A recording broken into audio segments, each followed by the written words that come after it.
Oh, I've been waiting to talk to this next guest right here. Our NBA analyst, champion with the Boston Celtics, the one and only Kendrick Perkins. Your reaction to this deal, do you feel it's a good thing for the Brooklyn Nets?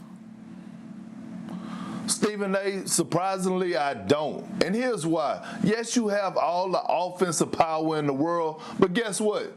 Defense wins championships. And you can't tell me a last NBA championship team in the last 5 years that wasn't top 5 defensively. And I'm looking at this roster and I'm saying, who in the hell is going to guard? Who's going to guard Jason Tatum and Jaylen Brown? Who's going to guard Joel Embiid? You need people out there that's going to defend at a high level. And when I'm looking at this Brooklyn Nets team and what they did, I strongly believe that they dropped the ball by getting rid of Jared Allen. He was their rim protector. He was their lob threat. He anchored the defense. So right now, one word comes to mind, Stephen A., on the offensive end: sacrifice. Who is going to sacrifice? Everyone can't have the basketball. It's only one of them. Let's transition back to the one and only Kendrick Perkins. Now, Kendrick Perkins, you spoke about the Brooklyn Nets. You asked about where's the defense.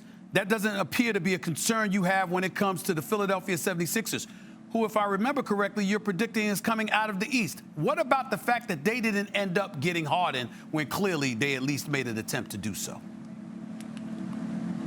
Well, because right now, when you look at this Philadelphia 76er team, they're playing agenda-free basketball, and they look like a family on the defensive end and the offensive end. You have guys being stars in their role. By the way, Joel Embiid is looking like the MVP, like he's on the verge of winning it. Ben Simmons is a Defensive Player of the Year candidate. You have Danny Green, who's knocking down three-point shots. And then again, Seth Curry. Everybody want to talk about how he can shoot the lights out, but it's more to his game than just that. And when you look at the Philadelphia 76ers bench, they have more depth than the Brooklyn Nets. Okay. And I'm here to tell you, Stephen A., we cannot trust Kyrie Irving. That's where I'm going. We're only 11 games in. Okay, go ahead. That's where I'm going with it. I was going to ask you about that. Talk to me about Kyrie Irving.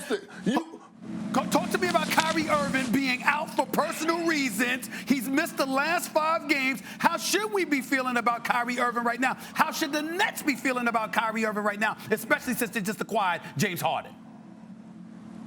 They should be very, very worried about Kyrie Irving. And I think this is part of the fact that the Nets actually went on ahead and pushed the trade, because they do have concerns about Kyrie Irving. Because if you're 10 or 11 games into the season and Kyrie just decides to go MIA, who's the hell to tell you that he's not going to do that come first round of the playoffs? This guy is unpredictable. You never know what he's thinking, and Kyrie is a major concern, but I think they got James Harden part of the insurance policy. Thanks for watching ESPN on YouTube. For live streaming sports and premium content, subscribe to ESPN+.